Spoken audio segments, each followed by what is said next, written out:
You have submitted documents which include NEP and insertions of congressional initiatives in the General Appropriations Act.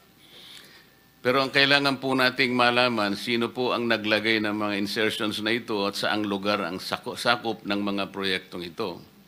The Filipino people deserve to know who orchestrated these budgetary insertions that may have facilitated the concentration of contracts.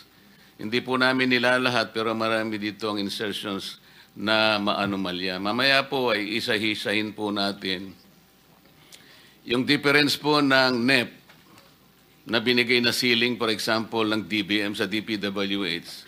Pagkatapos ikukumpara natin sa GAA, napakalaki po ng diferensya talaga.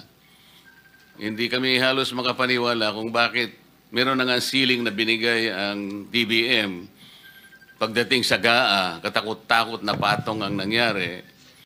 Sagutin po yan siguro mamaya kung sino po yung representatives ng DBM at saka ng DPWH.